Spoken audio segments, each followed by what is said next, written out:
20 questions you could be asked on the day you're driving test. Every single one of these questions is important and any one of them could come up on the day you're driving test. We're going to get straight into these and they're going to come at you fast. How would you identify a zebra crossing at night? Flashing amber beacons. What does a continuous white line along the centre of the road mean?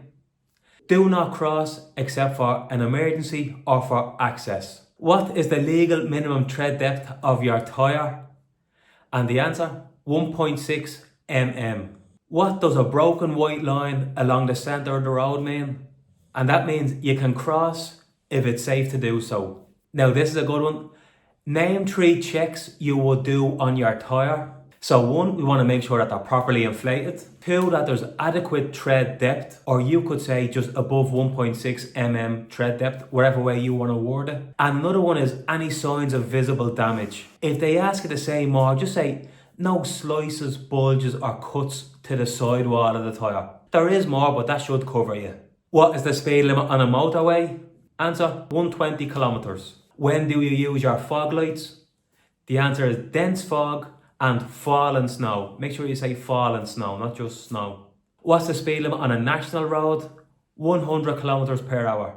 If you would like a more in-depth guide to what's going to happen on the day you're driving test, why not pick up this Get It book? I've sold thousands of these over the years and it's helped so many people pass their driving test. Click the link in the description.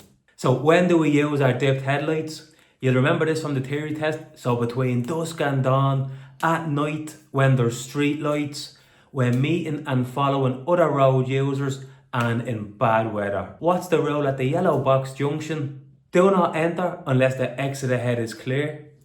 I can enter if I'm turning right, provided I'm not blocking traffic with right of way. This section is harder than the first one and we're going to get straight into it. When driving at night, when do we dip our headlights? And the answer to this one is when meeting and following other road users. This one is very similar to number 9 in the last batch. If you want me to explain that, comment in the comment section. What does double yellow lines at the side of the road mean? No parking. What is a clearway? No parking or stopping during the time shown. When are you allowed overtake on the left? So we're allowed overtake on the left in slow moving traffic and when the car in front is intended to turn right and we're going straight ahead or turning left. What does an amber light mean? Stop unless it's unsafe to do so. Doesn't mean speed up. What do you do if you're dazzled by headlights? So you could say don't look directly at the lights. You could say slow down and stop if necessary. Or you could say look to the left hand edge. On a roundabout, what traffic should you give right of way? The answer is traffic coming from the right and traffic already on the roundabout. So there's 2 answers to that one. If you were alone, how would you check that your brake lights were working? So you would say you would reverse up to a reflective surface. I'd press the brake and see the reflection in my rear view mirror. Where must you not overtake? So I wouldn't overtake on a bend, at a continuous white line, at the brow of a hill, at a humpback bridge, or anywhere where my view would be restricted. And last one, how would you know if you needed your wipers replaced?